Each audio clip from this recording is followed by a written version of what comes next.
Je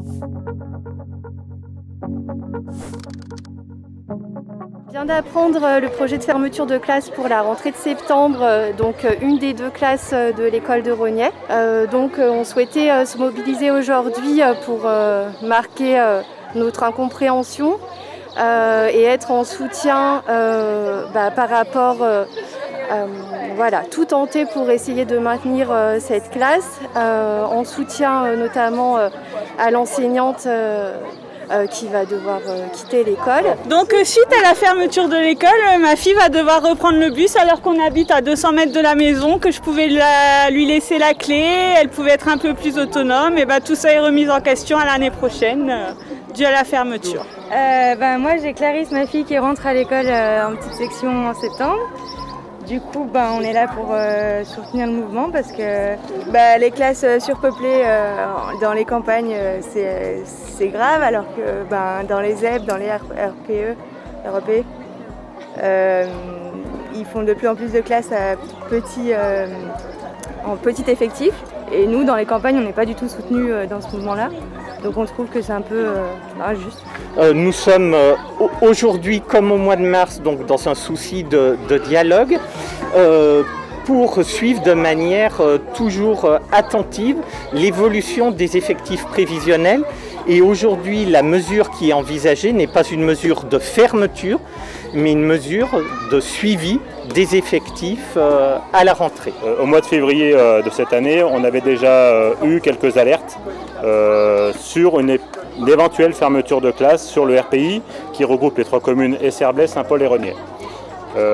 Étant informé de cela, on a mis un certain nombre de choses en place, de discussions et d'échanges avec l'Éducation nationale pour montrer qu'on était capable de rester à 6 classes et non plus à 5 dans les conditions qui nous étaient demandées et dans ce qu'on pouvait proposer. Cette solution avait été acceptée au mois de mars, puisque le résultat c'était qu'il n'y aurait pas de fermeture sur le RPI. Donc ça, c'était plutôt acté et on a passé une fin d'hiver et un printemps assez serein de ce côté-là, jusqu'à mardi de cette semaine, où un tract des syndicats est sorti, en tout cas une information officieuse est sortie d'une réunion avec les syndicats, mentionnant l'école de Rogney, avec la fermeture d'une classe, avec l'intitulé « Blocage à fermeture ». C'est un intitulé un peu particulier. Après renseignement, blocage à fermeture veut dire quoi? Veut dire qu'effectivement, officiellement, on ne ferme pas une classe à Rogney, mais par contre, on ouvre bien à la rentrée prochaine avec une classe en moins. Donc moi, je ne suis pas assez intelligent pour comprendre ce que ça veut dire. Je pense qu'il y a des gens qui réfléchissent autour de ça et j'aimerais bien qu'ils m'apportent des réponses. Mais en tout cas, moi, de ce que je comprends, c'est qu'on va nous fermer une classe. Et ça, c'est le raccourci que je fais et qui, à mon avis, est le vrai raccourci. Et on espère que ça va éventuellement remonter tout de suite. Dans le quart d'heure qui suit, ça pourrait peut-être remonter sur Chambéry et que leur réponse, elle ne soit pas négative, qu'on ait quand même la classe de Rogney qui reste ouverte. Moi, en tant que maire, nous avons pris la décision, il n'y avait pas d'escalier de secours, donc on vient de le faire mettre, l'escalier de secours.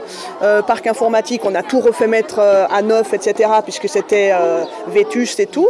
Donc tout ça, peut-être que ça nous aurait coûté beaucoup moins cher, mais on n'a pas hésité. On s'est dit, mois de février, ils nous ont dit que la classe allait rester.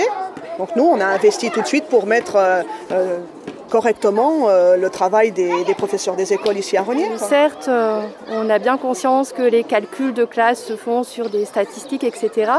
Mais qu'au-delà de ça, nous, l'école de Rogney fait partie d'un regroupement de 3 écoles, donc un RPI, qui englobe l'école de Rogney, d'Esserblay, de Saint-Paul-sur-Isère, et que dans un regroupement, on a des logiques à prendre en compte, notamment au niveau des répartitions d'enfants qui sont bien spécifiques et qui du coup vont au-delà du nombre d'enfants par classe. Il est important ce matin que je sois présent et que je puisse à la fois écouter et entendre ce que les élus et les parents d'élèves souhaitent exprimer dans un souci de dialogue et d'explicitation des mesures qui sont pour l'instant retenues. Nous, notre politique rurale sur notre petit secteur, elle est orientée éducation. On met beaucoup d'argent public de chaque collectivité sur nos écoles.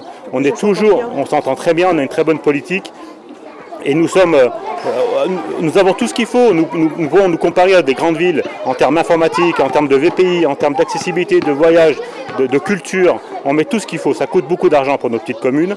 Et aujourd'hui, parce que quelqu'un l'a décidé, parce qu'il y a 10 élèves en moins, on va vous fermer une classe. Non. Qu'est-ce qui nous reste, nous, dans les petites communes? Les écoles. Il ne nous reste plus rien. Donc il ne faut pas nous enlever les écoles. On ne va pas demain aller trouver des élus pour gérer les crottes de chiens, ça ne marchera pas. Donc laissez-nous les choses qu'il faut grandir nos territoires, donc c'est l'éducation. Et c'est ce qui nous manque aujourd'hui et on en appelle à ce que cette classe ne ferme pas.